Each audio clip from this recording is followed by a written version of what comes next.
আসসালামু আলাইকুম, কেমন আছেন সবাই? আশা করি সবাই ভালো আছেন। তো আজকে শুক্রবার, গতকাল থেকেই বৃষ্টি পড়তেছে। তো আজকেও সকালবেলা আবহাওয়াটা খুব সুন্দর মেঘলা হয়ে আছে। তো ভাবলাম তাই আপনাদেরকে মেঘলা আকাশটা একটু দেখাই। মেঘলা আকাশ দিয়ে শুরু করি। তো আজকের ব্লগটা মূলত আমার বাসায় কিছু মেহমানদেরকে দাওয়াত দিয়েছি। তো মেহমানদের দাওয়াত দিছি যেহেতু, তো নিজের হাতেই সবকিছু আরকি রান্না বান্না করতেছি। তো দেখতে থাকেন আজকে কি করি। তো যেহেতু পায়েস রান্নু সেজন্য নারকেল কুড়াইলাম। তো এদিক দিয়ে রান্না করে এসে দেখি যে মোটামুটি সব জিনিসগুলো রেডি করে ফেলাইছে। দেখতে পাচ্ছেন গরু, মুরগি, পেঁয়াজ, রসুন, আলু। তো এদিক দিয়া আজকে আমাদের মাটির চুলায় রান্না হইব, যার কারণে ডেকগুলা প্যাক দিয়ে আগেই করে নিছে। তো আমি সকাল সকাল কাজ শুরু করে দিয়েছিলাম, যার কারণে একটু নাস্তা করে নিতেছি। ডাব সাথে তেলের পিঠা নিয়ে নিয়েছিলাম। তো এদিক দিয়ে পায়েস রান্না করাবো, যার কারণে দুধগুলো রেডি করতেছি। আর এদিক দিয়ে আমি এসে দেখি মোটামুটি সবকিছু রান্না হয়ে গেছে।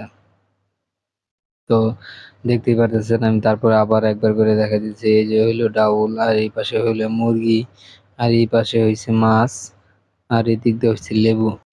তো সবাই ভাবতেছেন যে আরে বললো যে মাটির চুলায় রান্নবো, তো দেখাইতেছে কিনা। তো এই নেন আমি দেখাইতেছি মাটির চুলায়। দেখেন গরু গোশটা কি জোশ দেখাইতেছে। এদিক দিয়ে ভাত হয়ে গেছে, একদম অথেন্টিক মাটির চুলায় রান্না করতেছে। তো যারা যারা মাটির চুলায় রান্না খাবার পছন্দ করেন তারা সবাই কমেন্ট করে জানাবেন। আর তো মেহমানরা এসে পড়ছিল, আমাদের পারিবারিক সবাই। তো সবাই মেহমানদারি করতেছিলাম আর কি। তো মেহমানদারি শেষ করার পরে এখন আমার অনেক খিদা লাগছে। তো আমি একটু খায় নেই। তো আমি একটু বিবিআইপি স্টাইলে সবকিছু নিয়ে নিচ্ছি, আপনাদের সবাইকে দেখা দিতেছি। তো আমার আবার একটু গরুর মাংস খাইতে পছন্দ। তো যাই হোক, আগে ডাউল আর মাছ আর ডিম দিয়ে শুরু করে নেই, পরে না ওই গরুর মাংস দেখাইমু। তো যাদের গরুর মাংস পছন্দ তারা কমেন্ট করে জানাবেন। তো আজকের ভিডিওটা এই পর্যন্তই। সবাই ভালো থাকবেন। যাদের ভিডিওটা পছন্দ হয়েছে তারা চ্যানেলটা সাবস্ক্রাইব করবেন, আর ফেসবুক থেকে দেখে থাকলে একটা ফলো করবেন। আসসালামু আলাইকুম।